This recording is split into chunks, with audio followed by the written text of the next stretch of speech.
My name is Eric Dalton, and the first time I realized my best friend might actually be my worst enemy was the night my phone wouldn't stop buzzing on the kitchen counter. It was a Thursday. I remember because Thursdays used to be our guys' night. Cards, cheap beer, dumb jokes.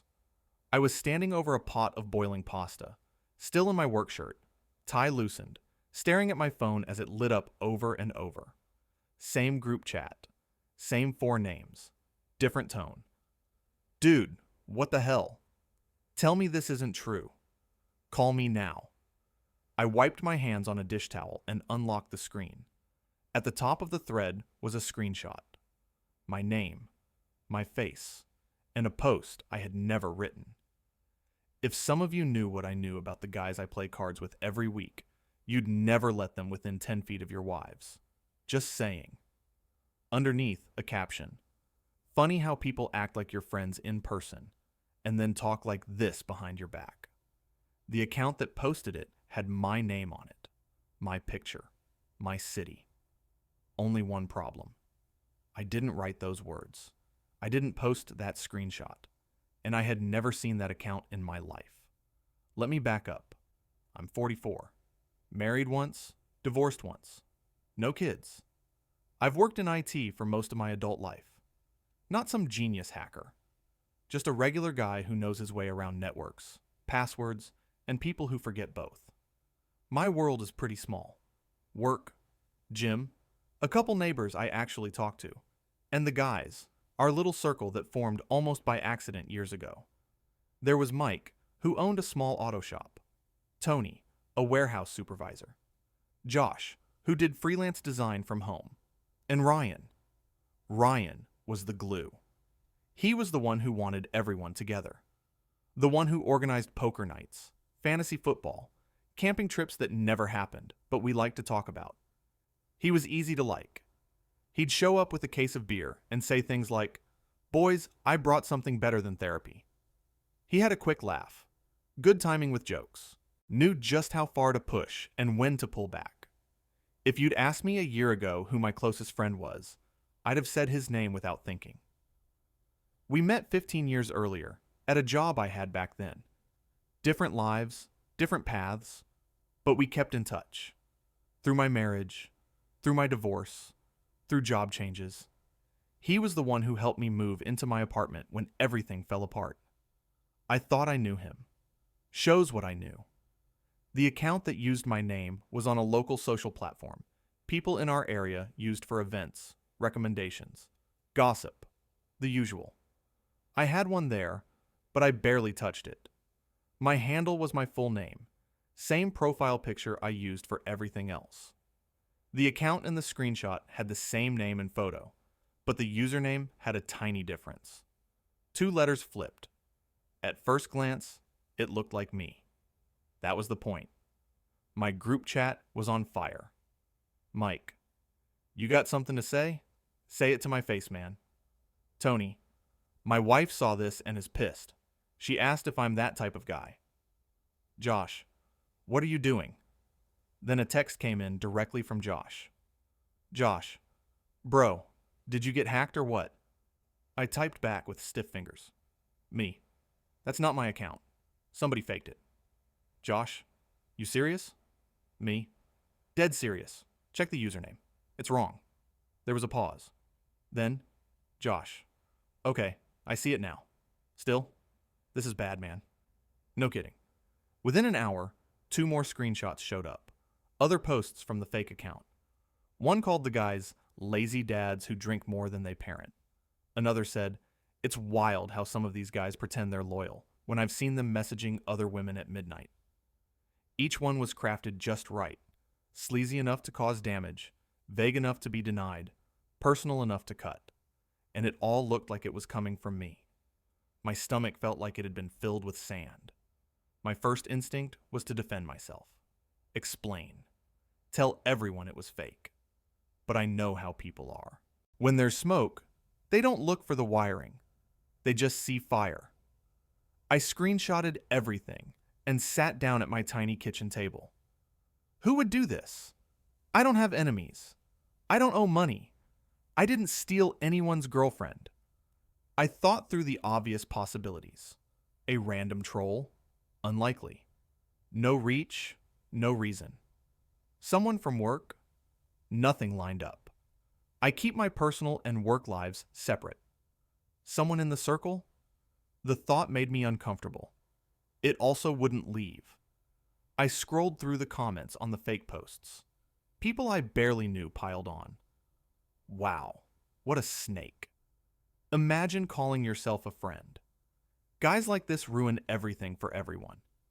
I reported the profile. The platform sent an instant automated reply. Thank you. We will review this account. Great. Somewhere, a bot was reviewing whether I existed. I set the phone down, stared at the table, then picked it back up and did something I don't like to admit. I messaged Ryan. Me. You see what's going on? Ryan. Yeah. Man, I was about to text you. Me. That's not me. Ryan. You're saying that's not your account? Me. Yes. Ryan. Okay, just being straight here. It looks like you. Name, pic, everything. Me. I know. It's fake. Somebody made it. He didn't answer right away. I could see the typing bubble come and go. Finally, Ryan. I'll tell the guys you said it's fake, but they're pretty pissed. This got around fast. Me. Got around where? Ryan. Wives group chats. Other guys we played ball with. Some people at Mike's shop. It's ugly. I felt like I'd been dropped into a room where everyone was already talking about me, and I just found out. Me. Who first shared it? Ryan. Not sure. I saw it in a group chat. Think Tony's cousin sent it. Me. Can you send me the original link? Ryan. On it. He sent the link. It went to the fake profile. The account had been created that same week. Just a handful of posts. All about my friends. All about them. All supposedly written by me. Look, Ryan wrote after a minute, if this really isn't you, we'll sort it out. But you gotta understand why everyone's freaking out. I stared at that message. Something inside me went still. Because the person who knows me longest, the guy who helped me move, who joked with me for years, had just told me, if this really isn't you. As if there was a chance I'd created a whole second profile to trash the guys I see every week. Okay, I typed. I get it. I didn't get it. I just didn't feel like explaining more. The next few days felt like walking through glue. At work, nobody said anything. They didn't know. At home, the apartment was quiet. Too quiet. I didn't hear from Mike at all. Tony sent a single message. Tony. I told my wife you said it wasn't you. She's not sure she believes it. I don't know what to tell her, man. Josh stayed in touch, but his texts were shorter than usual. The card game that Thursday? Let's skip this week, Ryan wrote in the group chat. Things are weird. No one argued. The fake account got taken down after a couple days, but the screenshots didn't. The jokes didn't. The looks didn't. This wasn't about a page on some app.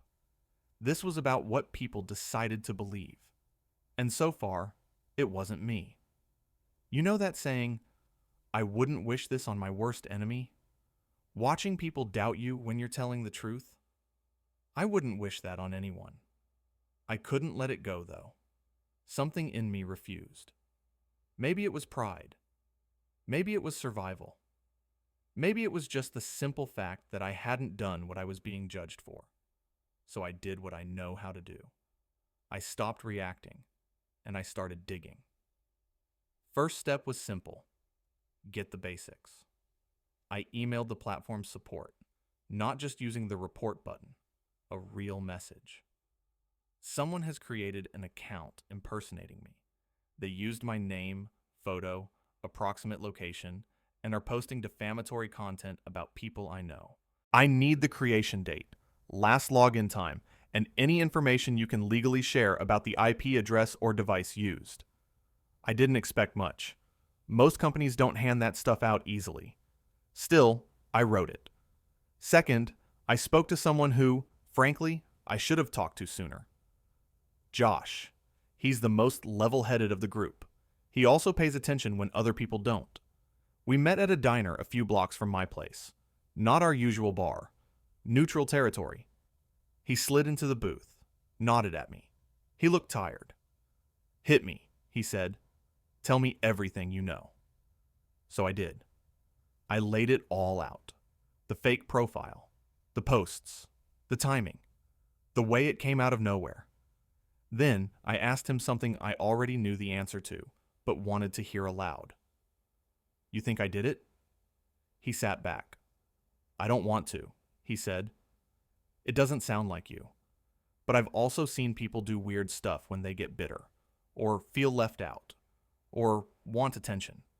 So I left space in my head for the possibility. I'm not proud of that, but I did." "Okay," I said. "Fair enough." I took a breath. "Who benefits if people think I wrote that?" I asked. He stared out the window for a second, thinking. Then he said very quietly, "Someone who wants to be the good guy in the middle of the drama." "Who's that?" I asked. He didn't say the name. He didn't have to. Ryan had always been the middle guy, the one everyone vented to, the one who'd say, "I talked to Mike, he didn't mean it like that," or "Tony's just stressed," or "Josh is going through a rough patch." People trusted him because he always seemed to be on their side. What nobody stopped to think about was how much power that gave him. He knew everyone's version of everything, and he controlled what pieces of those stories got passed on. I thought it, then pushed it away. No, he's not that guy. Then I remembered a couple moments that made more sense now. Last year, Mike and I had a small argument about money. Nothing major. I'd lent him a couple $100 when his truck needed repairs. He took longer than planned to pay it back. I made a joke about charging interest, and he got quiet. A few days later, Ryan said, "Maybe next time, don't bring up the money in front of his wife. He's sensitive about that stuff." I hadn't told Ryan the details. Mike must have. So Ryan was in the middle, and as far as I knew, he'd handled it fine. But what if he hadn't? I thought about something else. A year before that, Tony stopped showing up for a while. I assumed it was work. Then one night, Ryan told us, "Tony said his wife thinks he drinks too much with us. She's being controlling." But when Tony started coming back again, he said something different to me, one-on-one. "She was upset I wasn't helping at home as much," he said. "I needed to prove I could pay attention to the kids. It wasn't about drinking. It was about time."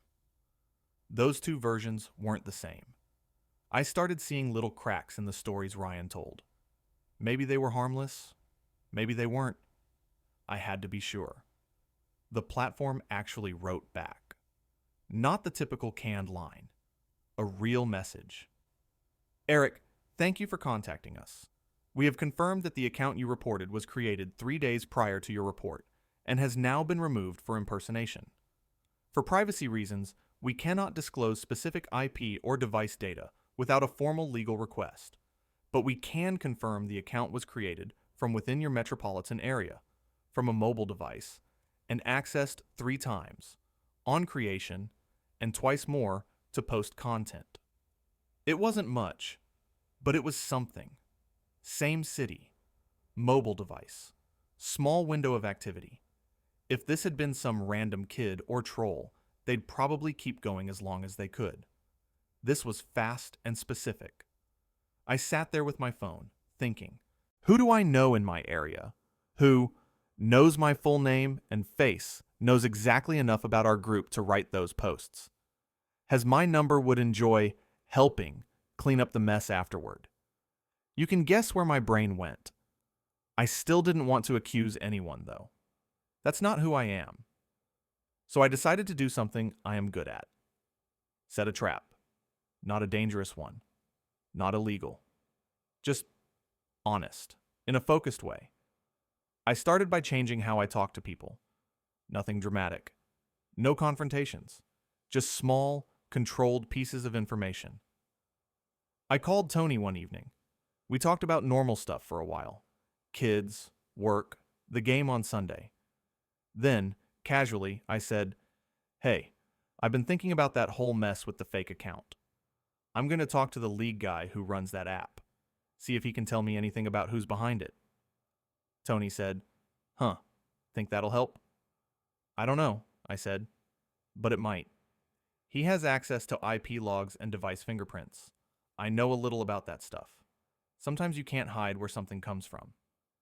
That last part was a lie, but it was a lie with a purpose. I said similar things to Mike a day later, but not identical. With him, I mentioned, I heard they can tie activity back to specific phone models now, not just general areas. Crazy, right? I made sure to say it casually, like I'd read it in some article. Then, a few days after that, I dropped a short line to Ryan. Me. "Hey, talk to a tech guy about the account thing. Turns out it's easier than I thought to figure out who did it. I'll tell you about it Thursday." He replied quick. Ryan. "Damn. Yeah, sounds like a plan. You still coming by?" Me. "If everyone else is?" Ryan. "I'll check." By then, the silence from Mike had started to thin.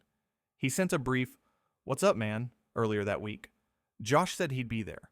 The group was slowly inching back, and I was watching closely to see who would flinch. It took 3 days. On the third evening, around 9, my phone buzzed. "Ryan," I answered. He didn't say hello. "Hey, when you said it's easy to track that account," he started, "what exactly did you mean?" I walked over to the window. The street outside was quiet. A couple cars, a dog walker, nothing dramatic. "You worried about something?" I asked. He laughed. Forced. "No, man. Just curious. You know me. Tech stuff goes over my head." "You seemed confident enough about it when you told Lisa you thought it was me," I said. I could hear him breathing. "Look," he said finally, "I never said I thought it was you. I just said it looked like you, and people were upset. I was trying to keep things from blowing up more.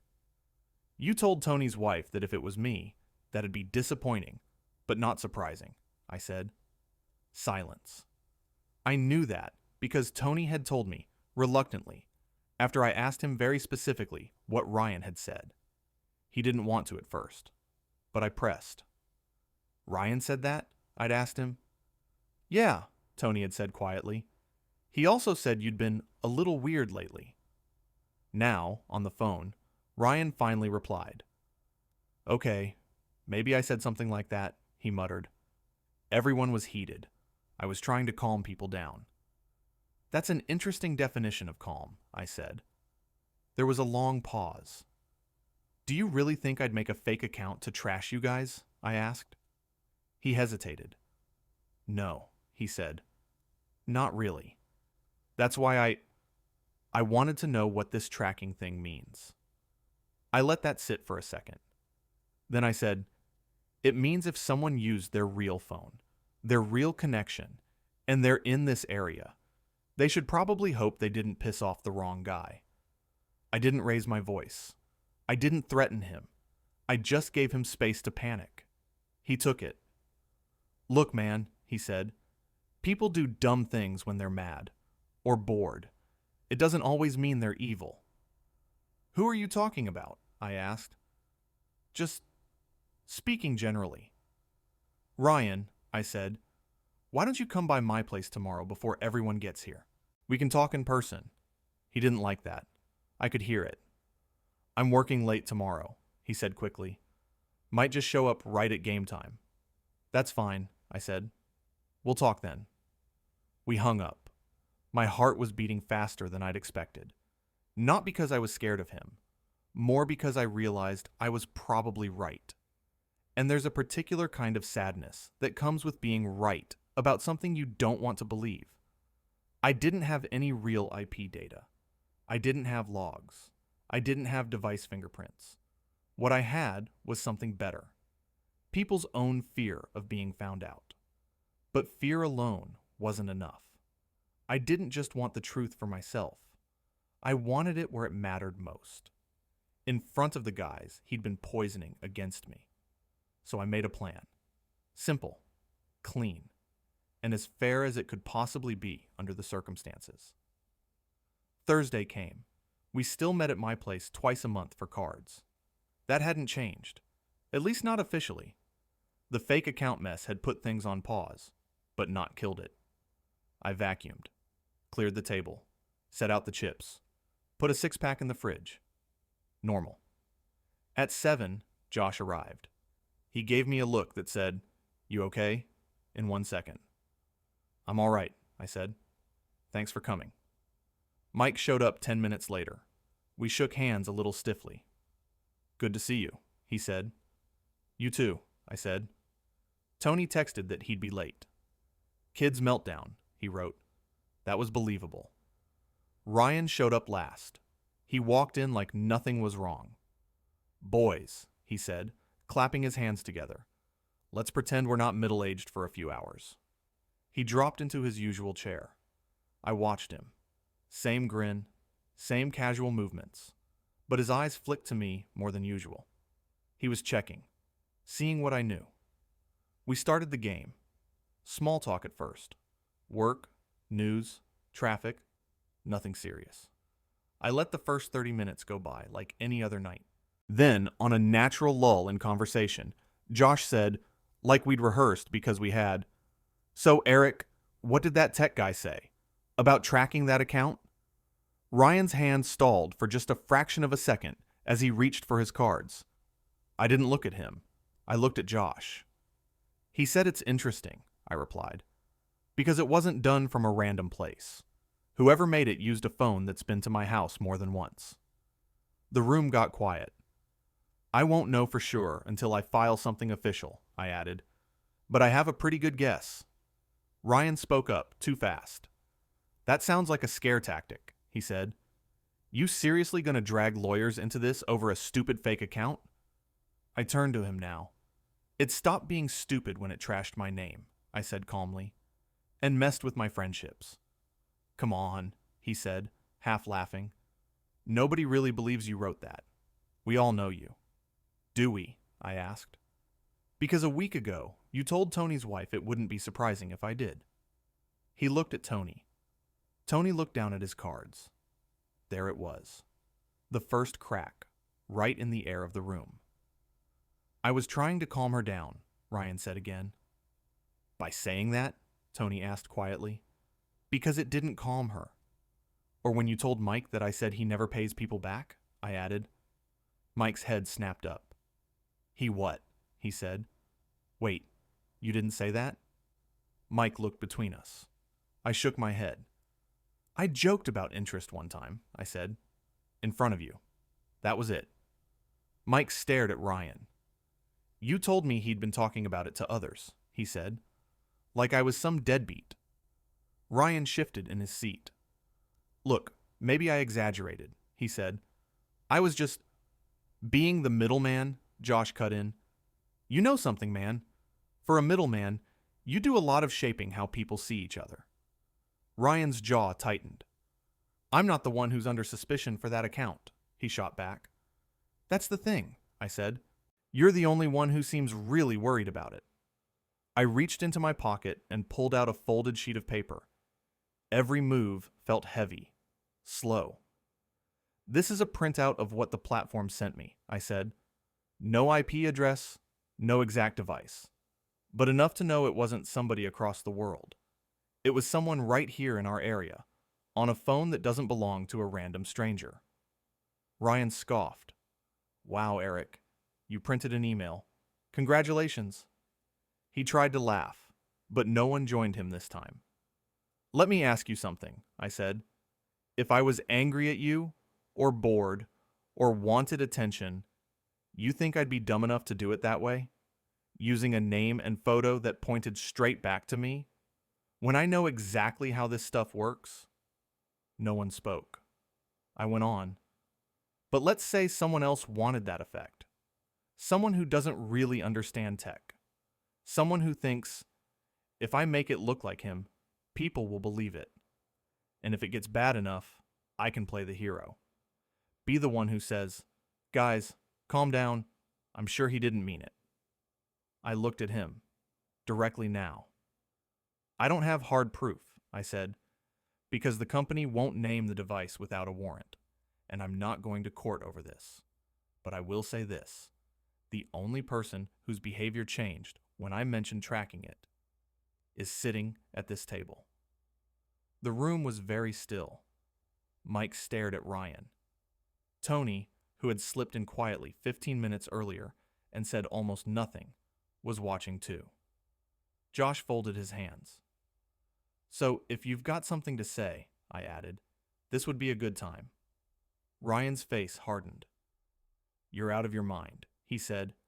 You sound paranoid. I've been the one trying to keep this group together while you act like a victim. Have you? Josh said. Or have you been stirring the pot and pretending to mop the floor after? Excuse me? Ryan snapped. Josh took a breath. After that fake account went up, he said, you messaged me. You said, I always knew Eric had some resentment in him. Maybe this finally shows who he really is. I looked at Josh. He'd never told me that before. Ryan shot him a look. You told me not to share that, he said. You told me a lot of things, Josh said. I'm starting to realize how many of them weren't true. Ryan's voice went up a notch. So what? You all decided I'm guilty because he printed an email and played detective? No, I said quietly. I decided you're guilty when you started talking like someone who thought he was about to get caught. He opened his mouth to speak. Closed it. Every second that passed without him saying anything incriminated him more than any log file ever could. Finally, Tony broke the silence. Did you do it? He asked. Simple. No angle. Ryan stared at the felt on the table. His fingers tapped once, twice, 3 times, then stopped. He let out a long breath. I created the account, he said. The words landed like a punch I couldn't feel yet. Mike exhaled sharply. Josh looked like someone had just confirmed a diagnosis he'd suspected. Tony just sat back. I didn't move. Why? Mike asked. He shrugged, a pathetic gesture. I was pissed, he said. You guys cancel on plans. Don't show appreciation. Take me for granted. I'm always the one juggling everyone's schedule, getting everyone together, listening to everyone's crap. And half the time, you don't even text back. So you impersonated me and trashed us, I said. That your version of team building? I didn't think it would blow up like that, he said quickly. It was supposed to be, I don't know, a wake-up call. Something people would see and go, wow, Eric's being a jerk. Then feel guilty and show up more. Then I'd step in and smooth it over. Tony shook his head. You used his name, he said. You made his face the target. It was stupid, Ryan said. Okay? Stupid. I thought I could control it. Delete it after a few laughs. I didn't think wives and cousins and whoever would screenshot it like crazy. I looked at him. You didn't think about anything except how it made you feel, I said. Like you had the power. He didn't answer. I could see sweat on his temple. Why me? I asked after a moment. Out of everyone. Why make it my name? He swallowed. Because you wouldn't fight back, he said before he could stop himself. That one hurt more than anything. Not because it wasn't true. Because it was. You're the calm one, he went on, almost defensive. The logical one. You always try to see every side. I figured you'd be mad for a bit. Then we'd talk, and you'd let it go. If I did it with Mike's name, he'd try to kill me. Tony'd put my face through a wall. Josh would vanish. You'd write an email. For a second, no one breathed. He realized what he'd just admitted out loud. I'm not proud of it, okay? He said hurriedly. I messed up. I was in a bad place. Work sucked. My girlfriend left. I felt like nobody cared about anything I did. I wanted to, I don't know, shake things up. Make people see something. You made us see you, Josh said. In a way we can't unsee. Ryan turned to me. Look, man, he said. We've been friends a long time. I helped you move when your ex kicked you out. I lent you money when you were between jobs. We've been through stuff. Don't throw it away over one stupid mistake. One stupid mistake, I repeated. I thought about the nights I'd sat alone, wondering who was laughing at my expense. I thought about the way Lily's voice shook when she talked about her coach in that other story. Different situation, same feeling. Being made the problem for defending yourself. I thought about how many times I'd given Ryan the benefit of the doubt, long before the fake account, and I felt something inside me quietly click into place. I'm not throwing anything away, I said. You did that. He scoffed. So what? You want me to get on my knees here? Will that make you feel better? You want some big performance? No, I said. I don't want a performance. I leaned forward. What I want is for you to tell them what you told me. Clearly. Without spin. He frowned. I just did, he said. Not all of it, I said. Tell them you picked me because you thought I wouldn't fight back. Tell them what you told me about being able to smooth it over afterward. He looked around.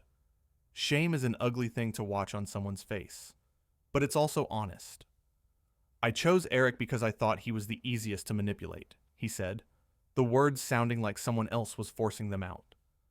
I thought he'd try to reason his way through it instead of, whatever, exploding. And I thought if things got really bad, I could take his side and look like the good guy. Okay? There. Happy? No one was happy. But the truth was finally in the room. I sat back. That's your confession, I said. Not for me. For them.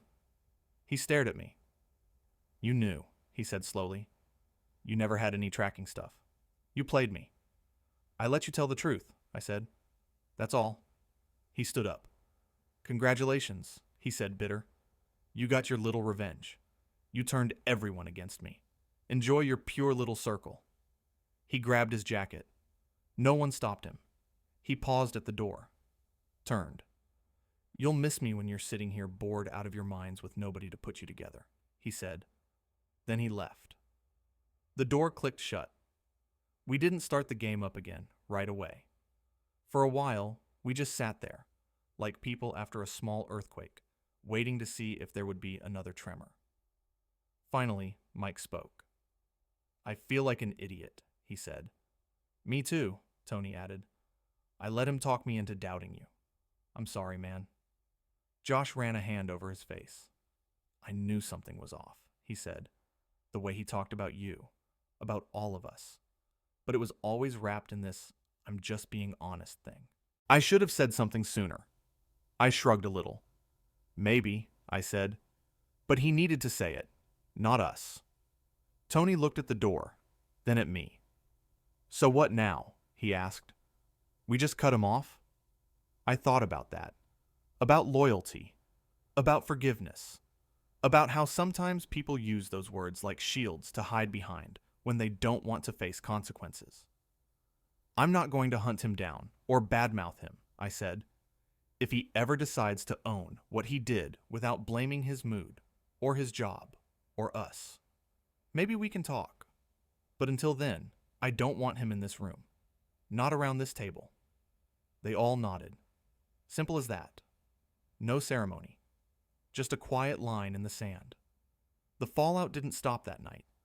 Word got around, not because I spread it, but because truth moves just like lies do once it's out. Tony's wife asked him what happened. He told her. Mike's wife did the same. So did Josh's girlfriend. They all heard the same story. In every version, one thing stayed constant.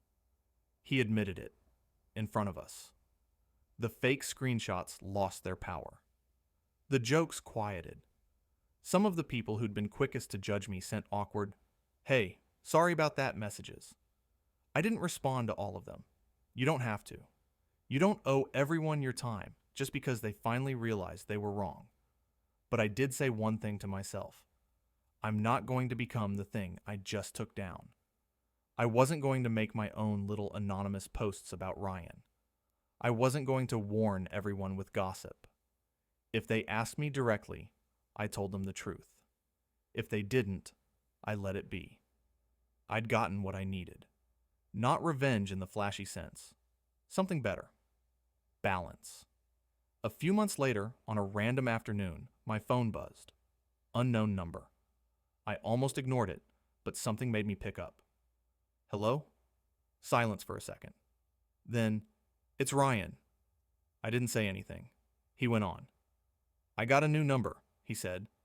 Figured you blocked the old one. He wasn't wrong. I'm not going to take long, he said. I just wanted to say, you were right, about everything. I told myself I was just doing it because I felt unappreciated, but that was crap. The truth is, I liked controlling how people saw each other. It made me feel bigger. I'm working on that. Still a little spin, but there was more honesty in that than I'd heard from him in years. I'm not asking to come back, he said quickly. I know I burned that. I just didn't want the last thing between us to be me storming out like a kid. I leaned against the counter, looking out the window at nothing in particular. Okay, I said. Thanks for saying it.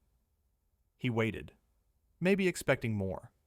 Some grand speech. Some, I forgive you, let's reset. I didn't give it to him. I hope you do better with the next people who trust you, I added. That's all I've got. We said goodbye. I didn't feel triumphant. I didn't feel empty either. I felt steady, like a table that had finally stopped wobbling after someone tightened a few screws. People say revenge doesn't fix anything. They're half right. It doesn't fix the past. It doesn't unsay the words or unpull the knives. It doesn't erase the nights you lie awake, wondering who believes what about you. But when it's done right, quietly, without theatrics, without becoming what you're fighting, it fixes something else. The balance. My friend tried to ruin my reputation. He picked me because he thought I'd take it, because he thought I'd swallow it, explain it away, be the reasonable one, like always. I didn't scream. I didn't swing. I didn't create a fake account of my own. I let him talk. I let him hang himself with his own words. I made sure the people who mattered heard the truth from his mouth, not mine. And once that happened, I didn't need to destroy him. All I needed to do was step away. So if you ask me whether I made him confess, no. He did that himself. I just gave him nowhere else to hide.